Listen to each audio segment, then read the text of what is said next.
మనకు లేనప్పుడు కూడా దేవునికి ఇవ్వాలా? మన లేమిలో కూడా అన్నీ ఉన్న దేవునికి ఇవ్వాలా అంటే, మనకి బైబిల్‌లో ఒక రిఫరెన్స్ ఉంటుంది. ఏలియా మరియు సారేపతు విధవరాలు. ఆవిడేం చేసింది? ఆమెకి తన బిడ్డకి ఆ పూటకి మాత్రమే సరిపడే పిండి, నూనె ఉందంటండి. తను తన బిడ్డ ఒక పూటకి సరిపడా తిండి మాత్రమే తినడానికి ఉంది.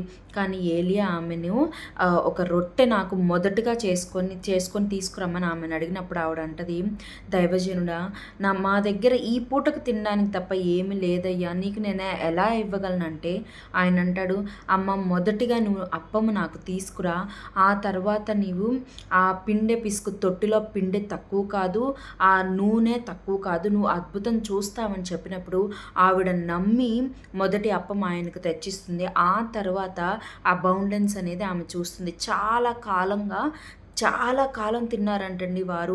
ఆ పూటకు మాత్రమే ఉంది అని బెంగ పెట్టుకున్న ఆవిడకి చాలా కాలంగా దేవుడు సమృద్ధినిచ్చాడు. అబౌండెన్స్.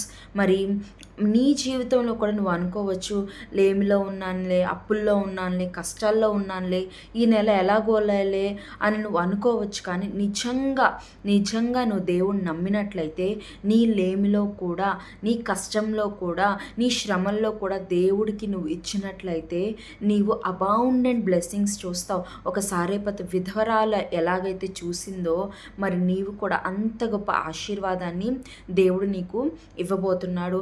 మరి నీవు ఇంకా ఒక మనీ విషయంలోనే కాదండి, మన టైం ఇన్వెస్ట్ చేసే విషయంలో కూడా మార్నింగ్ లేచిందే మనం ప్రేయర్ చేసుకున్నప్పుడు first time in the morning దేవునిలో మనం ఇన్వెస్ట్ చేసినప్పుడు దేవుడు మనకి గొప్ప కార్యాలు మన జీవితంలో జరిగిస్తూ ఉంటాడు.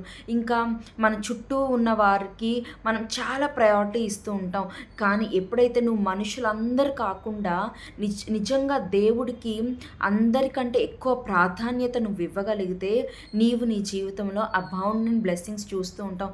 చాలామంది అంటూ ఉంటారు, నేను మా అమ్మ నాన్న లేకపోతే బ్రతకలేనండి, నేను చచ్చిపోతాను, ఇంకా మా ఆయన లేకపోతే నేను బ్రతకలేను, మా ఆవిడ లేకపోతే నేను బ్రతకలేను అని పంచ ప్రాణాల బిడ్డల మీదో లేకపోతే స్పౌజ్ మీదో లేకపోతే పేరెంట్స్ మీదో లేకపోతే ఇంకెవరి మీద పెట్టుకొని బ్రతుకుతుంటాం. కానీ నిజంగా నీ ఆశ, నిజంగా నీ ప్రాణం దేవుని మీద పెట్టుకొని బ్రతుకుతున్నట్లయితే నీవు నీ ప్రాణాన్ని కాపాడుకుంటావు, అబౌండెంట్ బ్లెస్సింగ్స్ చూస్తావు.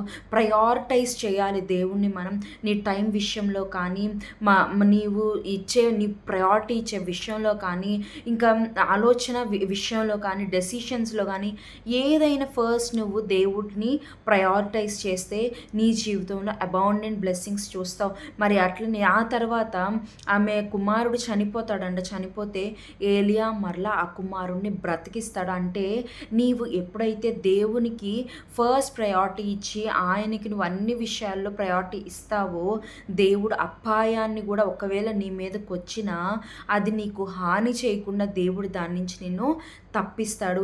ఎలాగైతే తన కుమారుని బ్రతికించాడో అలాగే అపాయం మన యొద్దకు రాకుండా, ఏ కీడు మనల్ని అంటకుండా దేవుడు తప్పిస్తాడు. నీవు చేయవలసింది నీ ఫస్ట్ ప్రయారిటీ దేవునికి ఇవ్వడం. అది మనీ అయినా, టైం అయినా, ఏ విషయంలో అయినా నువ్వు దేవుణ్ణి ఆశ్రయించగలిగితే, దేవుణ్ణి ప్రేమించగలిగితే, దేవునితో నడవగలిగితే, దేవుని మీద విశ్వాసం ఉంచి నమ్మగలిగితే నీవు అబౌండెంట్ బ్లెస్సింగ్స్ చూస్తావు.